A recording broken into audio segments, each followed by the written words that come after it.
I pretended to support my brother's wedding to his gold digger fiancée, then dropped the evidence at the altar. My brother Jake was always the golden child. Star athlete, honor roll student, first to graduate college. When he brought Meredith home for Christmas, my parents practically started planning the wedding before dessert was served. She's perfect for him, Mom gushed, watching Meredith laugh at Dad's terrible jokes. Finally, someone who appreciates what a catch he is. I wanted to believe it. Jake deserved happiness after his messy divorce from Sarah, who'd cleaned out their joint accounts and disappeared with her yoga instructor. He'd spent 2 years rebuilding his life, working 16-hour days and avoiding relationships entirely. The betrayal had gutted him. I'd found him crying in his empty apartment, surrounded by legal papers and divorce documents, wondering what he'd done wrong. I gave her everything, he'd said that night. I thought we were building a life together. When he finally started dating again, we were all desperate for him to find someone genuine, someone who would see past his success to the man underneath, the guy who still sent flowers to our mom on her birthday, who coached Little League on weekends, who'd driven 14 hours straight when our cousin had been in a car accident. But something felt wrong about Meredith from the moment she walked through our front door. She was beautiful, charming, and said all the right things. Too right. Like she'd rehearsed every conversation. When Jake left the room to grab drinks or use the bathroom, her smile would drop for just a second before snapping back into place. She'd study family photos on our mantle with an intensity that made my skin crawl, asking detailed questions about every face, every vacation, every milestone. "Who's this distinguished gentleman?" she'd ask, pointing to our grandfather's portrait. "He looks so successful. What kind of business was he in?" "Real estate development," Mom would answer proudly. "He built half the shopping centers in town." I'd watch Meredith's eyes light up as she filed away another piece of financial information. The red flags started small but multiplied quickly. Meredith always had an excuse when the check came at restaurants.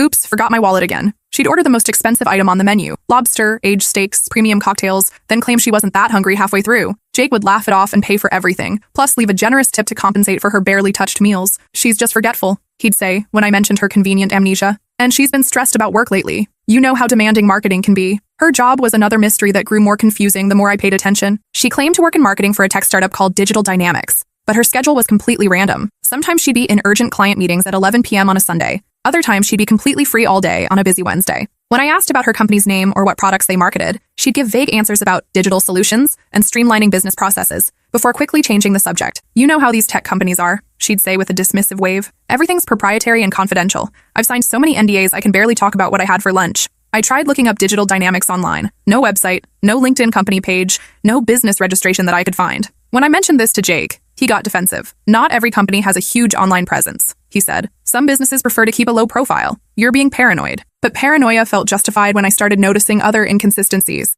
Meredith claimed to live in a downtown apartment, but I never saw her car parked there when I drove by. She said she was from Oregon originally, but her accent would slip occasionally, revealing hints of something more southern. She knew detailed information about our family that Jake swore he'd never shared with her. "How did you know our grandmother's middle name?" I asked her once after she'd mentioned it casually. "Jake told me," she said without missing a beat. But when I asked Jake later, he looked confused. "I've never told anyone Grandma's middle name. Hell, I barely remember it myself." The turning point came during Easter dinner when I overheard her on the phone in our guest bathroom. I'd gone upstairs to grab aspirin from the medicine cabinet when I heard her whispering urgently behind the closed door. "The wedding has to be before his grandmother dies," she hissed into the phone. "That inheritance won't transfer if we're not married. The lawyers were very clear about the marriage clause in the will. Just keep playing sick until then, and we'll split everything 60-40 like we discussed." My blood ran cold. Jake's grandmother had been battling pancreatic cancer for months, growing weaker with each chemotherapy session. The family business, a successful chain of hardware stores built over 3 generations, and the family property were set to pass to Jake when she died, but only if he was married. An old-fashioned clause from the 1940s that everyone had forgotten about except the estate lawyers who'd mentioned it during a recent will review.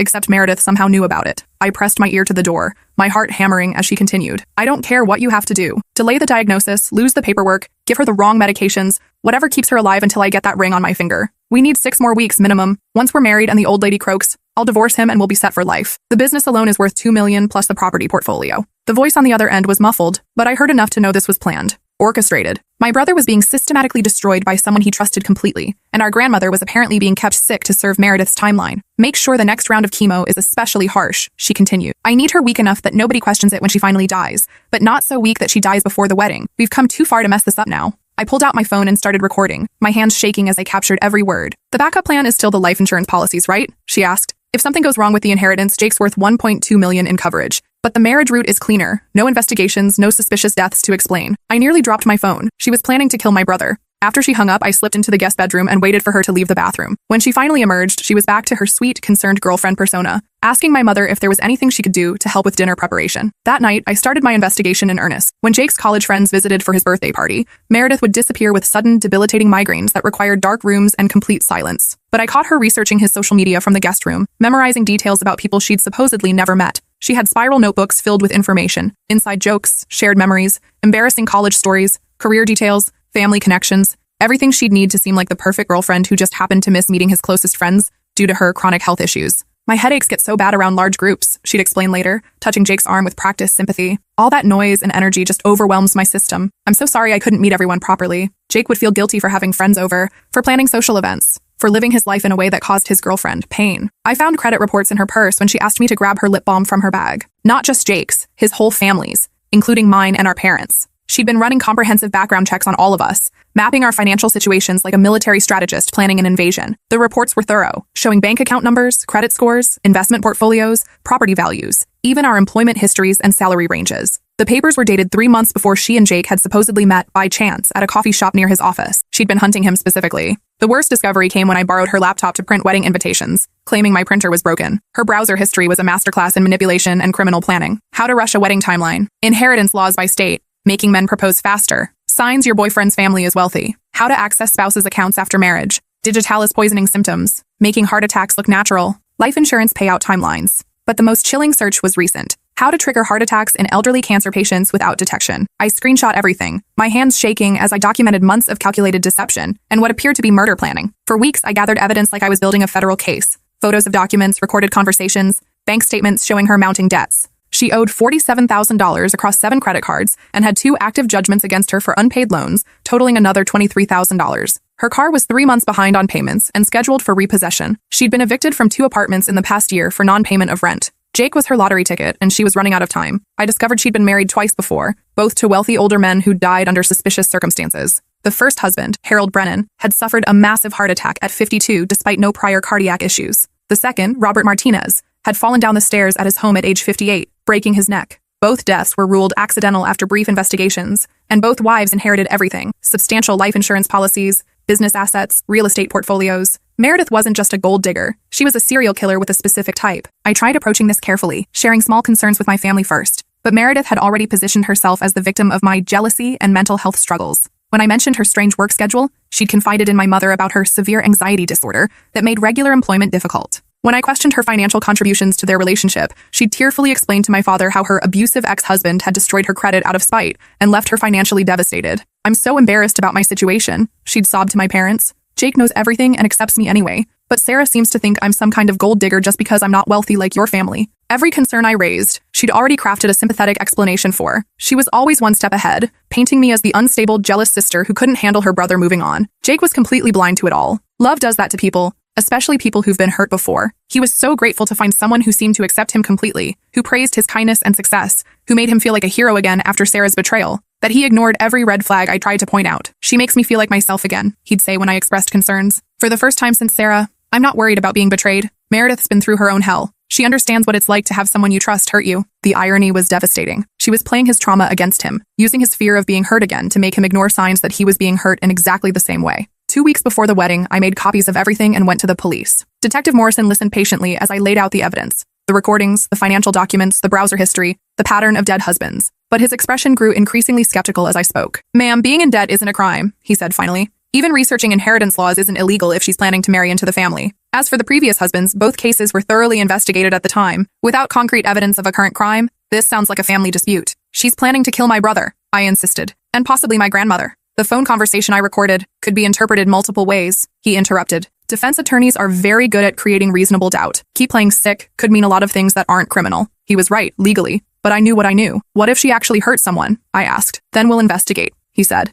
"But we can't arrest people for crimes they might commit based on internet searches and suspicious timing." The night before the wedding, I tried one last desperate attempt to reach my brother. "Jake, we need to talk about Meredith. Please just listen to me for 5 minutes before you say anything." He cut me off before I could even begin, his face flushed with anger and exhaustion from wedding stress. "I'm not listening to this jealousy anymore," he said. "You've been trying to sabotage us since day one. Every time I'm happy, you find something wrong with it. Sarah poisoned you against the idea of me being in a relationship. This isn't about Sarah or my feelings about your relationships. It's exactly about Sarah," he exploded, his voice echoing through his apartment. "You think every woman is going to hurt me like she did? Well, guess what? Meredith isn't Sarah. She loves me for who I am, not what I have. She's been through hell herself and came out stronger." His words stung because part of them were true. I had been protective of him since his divorce, maybe overly so. But this was different. "Jake, she knows about Grandma's inheritance clause. She's been planning this marriage as a business transaction." "Enough!" He stood up, towering over me. "If you can't support my happiness, if you can't see that I found someone who genuinely cares about me, then maybe you shouldn't be at my wedding tomorrow." The threat hit like a physical blow. Jake and I had been inseparable growing up. He'd walked me to school when kids bullied me about my thick glasses and secondhand clothes.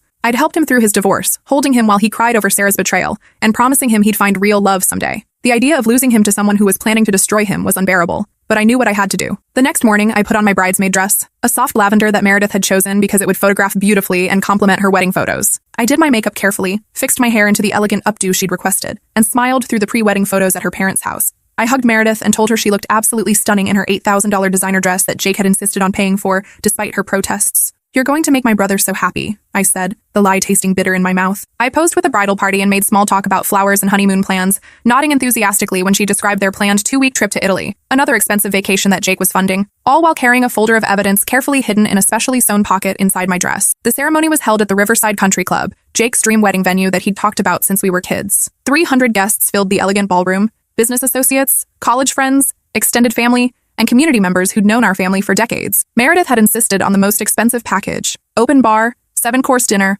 live band, elaborate floral arrangements that cost more than most people's cars. Every detail was designed to impress people she'd never see again after she collected her payout. As I walked down the aisle in front of the bride, carrying a bouquet of white roses and lavender that matched my dress, I caught sight of my grandmother in the front row. She looked heartbreakingly frail in her wheelchair, the cancer treatments having stolen most of her energy and nearly 40 pounds from her once robust frame. But her eyes were bright with joy as she watched her grandson's wedding, her face glowing with happiness at seeing him find love again. She had no idea she was watching her own murder plot unfold in real time. The officiant, Pastor Williams, who'd known our family for 20 years, began the ceremony with a reading from Corinthians about love being patient and kind. Jake stood at the altar looking happier than I'd seen him in years, his face glowing with genuine joy as Meredith approached in her flowing white gown. She looked like something from a fairy tale, which I suppose was exactly the point. "Dearly beloved, we are gathered here today to celebrate the union of Jacob Michael Sterling and Meredith Ann Collins in holy matrimony," Pastor Williams began, his warm voice carrying easily through the flower-filled ballroom. My heart pounded as he continued through the traditional ceremony. This was really happening. In minutes, my brother would be legally bound to someone who was planning to kill him for money, someone who might have already murdered 2 other men. Marriage is not to be entered into lightly, but reverently, deliberately,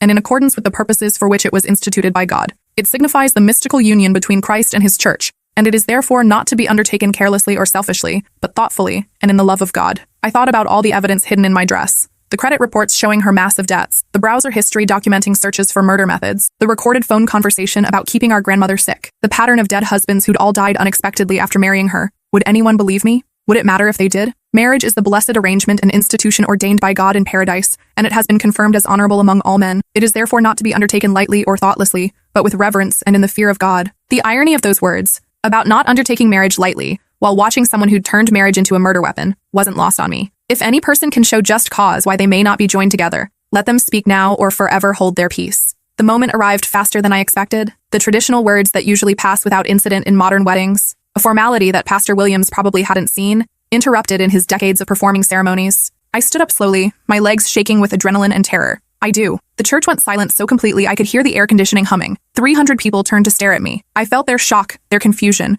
their judgment washing over me in waves. Jake's face went white, then red with embarrassment and fury. Meredith's expression flickered rapidly through surprise, rage, and then quickly settled into hurt confusion, her default manipulation tactic. "I object to this marriage," I said, my voice carrying clearly through the silent room despite my trembling hands. Jake stepped forward from the altar, his face a mask of humiliation and anger. "Sarah, sit down. Now. This is completely inappropriate." "I can't do that," I said, reaching for the folder hidden in my dress. "Everyone needs to see this. Everyone needs to know what's really happening here." Meredith's eyes locked onto the folder like a predator spotting prey, and for just a second, her carefully constructed mask slipped completely. I saw pure, murderous hatred flash across her face before she composed herself and shifted into victim mode. "I'm so sorry, everyone," she said to the crowd, her voice shaking with practiced emotion and tears starting to form in her eyes. "Jake's sister has been struggling with some serious personal issues lately. She's been against our relationship from the very beginning, and we've tried to be understanding and supportive." Murmurs of sympathy rippled through the guests. Several people nodded knowingly, their faces showing pity for what they assumed was a family dealing with mental health struggles. It was easier to believe that explanation than the truth. "Sarah has been in therapy," Jake added, trying to salvage the situation and minimize the embarrassment. "She's having trouble accepting that I've moved on from my divorce and found happiness again." I walked toward the altar, opening the folder and pulling out the first document.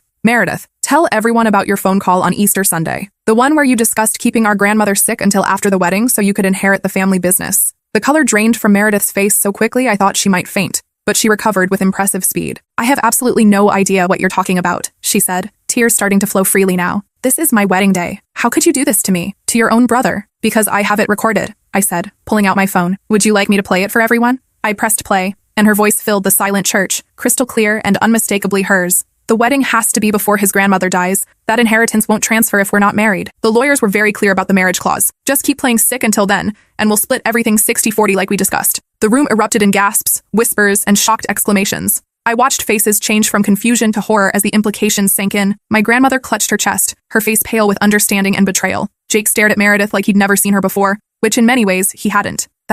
I wasn't, Meredith started, but I was already pulling out more evidence, spreading papers across the altar like I was laying out a case for a jury. Here are her credit reports showing $47,000 in active debt across multiple accounts, I announced, holding up the documents. Here's her browser history, documenting months of research into our family's finances, inheritance laws, and murder methods. Here are records of her 2 previous marriages to wealthy men who both died under suspicious circumstances shortly after their weddings. I spread the papers across the altar, creating an undeniable display of evidence that couldn't be explained away or dismissed as jealousy. She didn't meet you by accident, Jake, I continued, my voice growing stronger as I saw doubt creeping into his expression. She's been tracking our family for months, waiting for the right opportunity to strike. You're not her first target. And if this marriage happened, you wouldn't be her last victim. Jake picked up one of the credit reports with trembling hands, scanning the numbers that told the story of Meredith's desperate financial situation. Meredith? Is this real? These debts? These dates? She was trapped, her carefully constructed lies crumbling in real time as hundreds of people watched. But Meredith was a survivor who'd perfected her craft over years of deception, and survivors adapt quickly when cornered. Okay, yes, she said,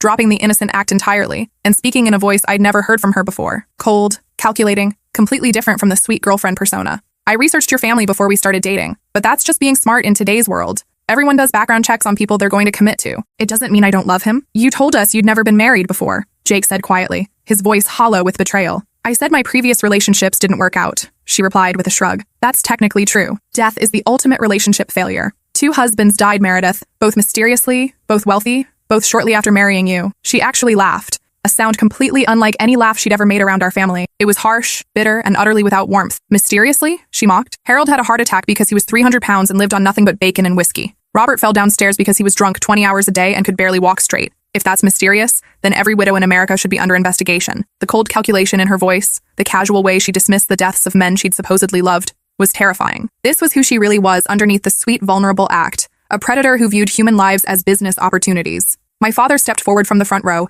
his face red with anger. Young lady, I think you need to leave. Immediately. I'm not going anywhere, Meredith snapped, her mask completely gone now. This is my wedding, and these are lies being spread by a jealous, mentally unstable woman who can't handle her brother moving on with his life. Then explain the phone conversation, I challenged, holding up my phone again. Explain planning to keep our grandmother sick until after the wedding. Explain discussing splitting Jake's inheritance with someone. For the first time since I'd known her, Meredith had no immediate answer. She looked around the room, possibly calculating her options or looking for escape routes, then seemed to make a decision. Fine, she said with venom, pulling off her engagement ring and throwing it at Jake's feet where it clinked against the marble floor. You want to believe your psychotic sister over me? Go ahead, but you're making the biggest mistake of your life. She started walking toward the back of the church, her wedding dress trailing behind her like a white flag of surrender. But she stopped at the door and turned back, her face twisted with rage. Jake, when you realize what you've lost, don't come looking for me, she snarled. And when your precious sister destroys every relationship you ever try to have because she can't stand to see you happy with anyone, remember this moment. Remember that you chose her mental illness over my love. She walked out, and nearly half the guests followed her, some supporting her, others just eager to witness more drama in the parking lot,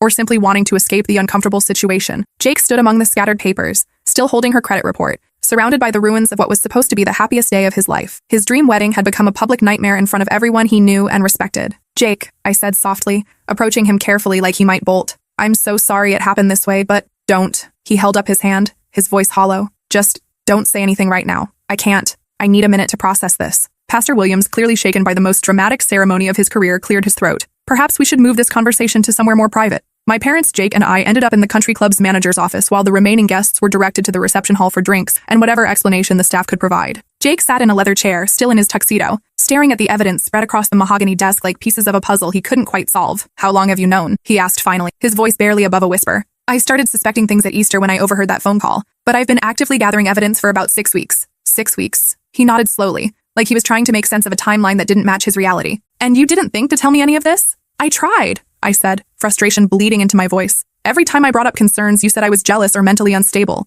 You threatened to uninvite me from the wedding when I tried to talk to you last night. Dad picked up the recording device, turning it over in his hands. Son, this is pretty damning evidence. The phone conversation alone suggests she was planning something terrible. I know what it suggests. Jake's voice was flat, emotionless. I need to understand how I got this so completely wrong. Again, how do I keep choosing women who want to destroy me? My mother sat beside him, placing her hand on his shoulder. Honey, this isn't your fault. She's clearly a professional at this kind of manipulation. A professional what? Con artist? Serial killer? How do I keep falling for people who see me as a target instead of a person? The pain in his voice broke my heart. This was exactly what I'd been afraid of, that even saving him would somehow damage him further, that exposing Meredith's deception would make him question his own judgment about everyone. You didn't choose this, I said firmly. She chose you. She researched you, studied you, tracked you down, and manipulated you with surgical precision. Nothing about your relationship was real or random or based on your choices. Detective Morrison arrived an hour later. I'd called him before the ceremony, asking him to be on standby in case my objection actually worked and we needed law enforcement. He interviewed all of us, reviewed the evidence with the serious attention it deserved, and made several phone calls to colleagues in other states. The deaths of her previous husbands are being reopened as active investigations, he told us after finishing his calls. And we're looking at multiple fraud charges related to the false identity documents she used to research your family's finances and the identity theft involved in obtaining your credit reports. False identity? Jake looked up with confusion. Meredith Ann Collins isn't her real name, Detective Morrison explained. She's actually Michelle Carter, and she has an extensive record of small-time cons going back 15 years. Marriage fraud, credit card scams, insurance claims, identity theft. She's been building up to bigger targets as her skills improved. Jake was quiet for a long time after Detective Morrison left to coordinate with other agencies. Finally, he looked directly at me. I owe you the biggest apology of my life, he said. Not just for today, but for weeks of dismissing your concerns and calling you crazy. You don't owe me anything, I replied. You're my brother. Protecting you is my job. Even when I'm being a complete idiot who won't listen to reason, especially then. We spent the rest of the evening in the hotel bar, still in our wedding attire, getting progressively drunker while Jake processed the reality of his near miss. Some of the wedding guests joined us, curious about the dramatic turn of events and wanting to make sure Jake was okay. By midnight, it had turned into an oddly festive gathering, a celebration of a bullet dodged rather than a marriage celebrated. You know what the worst part is? Jake said around 1 a.m., loosening his bow tie and looking more relaxed than he had in months. I actually thought I was getting better at judging people. After Sarah, I promised myself I'd be more careful, more observant, more aware of red flags. And instead, I picked someone even worse. Sarah was a cheater and a thief, I pointed out. But she wasn't planning to murder you for your life insurance. There's a significant difference in the level of evil we're talking about here. Yeah, one's more creative than the other, he said with dark humor. Our cousin David, who'd stayed for the impromptu reception, raised his glass. Here's to Sarah for saving Jake's life and probably his inheritance. Here's to families who don't give up on each other even when it's hard, Jake corrected, clinking his glass against mine. 3 weeks later, Detective Morrison called with major updates. Meredith Michelle had been arrested in Las Vegas while attempting to marry a casino owner using yet another false identity. The investigations into her previous husbands had uncovered evidence of digitalis poisoning in both cases, a plant-based toxin that mimics heart attack symptoms and is nearly undetectable without specific testing. She was facing multiple charges of murder in the first degree, fraud, conspiracy, and identity theft across 4 states. Jake had his locks changed and hired a private security company after receiving several threatening phone calls from an unknown number that we all assumed was Meredith calling from jail. He also started therapy with a specialist in trauma and manipulation to work through what he called his broken picker when it came to relationships. I need to understand why I'm attracted to people who want to hurt me, he told me after his first session. There has to be something I'm missing, some pattern I'm not seeing. 6 months later, our grandmother passed away peacefully in her sleep, surrounded by family who loved her. Jake inherited the family business as intended, but more importantly, he was alive to receive it and honor her memory. At her funeral, he squeezed my hand during the service. She would have been heartbroken to know what almost happened, he whispered. She would have been proud that family protected family, I whispered back. A year later, Jake started dating Emma, a 3rd-grade teacher from the elementary school near his house. She was kind, genuine, financially independent, and had her own career and life goals. More importantly, when Jake told her about what had happened with Meredith, she was horrified rather than impressed, which seemed like an excellent sign for his recovery. I'm going to need you to investigate her too, Jake joked when he first brought Emma to Sunday dinner. Already did a preliminary background check, I replied with a grin. Clean credit history, stable employment for 6 years, no mysterious dead husbands, and she insisted on paying for her own coffee on your first date. You're good to go. You actually ran a background check? Emma asked, laughing. After what happened, I'm running background checks on everyone who comes within 10 feet of my family, I said. It's nothing personal. It's completely personal, Emma replied. And I respect that. Family should protect family. As for me, I learned that sometimes protecting the people you love means risking their anger, resentment, and even their relationship with you. I learned that family loyalty isn't just about supporting each other's choices. Sometimes it's about refusing to support them when those choices are dangerous, even if that refusal causes pain in the short term. And I learned that standing up in front of 300 people and destroying a wedding is simultaneously the most terrifying and most necessary thing I've ever done in my life. Jake and Emma got engaged this past Christmas. They're planning a small ceremony next spring, just immediate family and close friends at our parents' house. Jake asked me to be his best man instead of a traditional bridesmaid. I need someone who'll speak up if anything seems wrong, he said when he asked. Always, I promised. That's what family is for. Meredith Michelle was convicted on 2 counts of murder in the first degree and multiple fraud charges across 4 states. She's serving life without the possibility of parole in a maximum security facility. Her appeals have all been denied. Sometimes I wonder what would have happened if I'd stayed silent that day, if I'd let the wedding proceed and hoped for the best, if I'd chosen to avoid conflict rather than cause a scene. But then I look at my brother, alive, happy, and building a healthy relationship with someone who genuinely loves him for who he is. And I know I made the right choice. Family protects family, even when it's messy and uncomfortable and humiliating, even when it means standing up at an altar and destroying everything in front of hundreds of people, even when it costs you temporary relationships and social standing. Because sometimes the most loving thing you can do is refuse to let someone you care about destroy themselves, even if they hate you for it in the moment.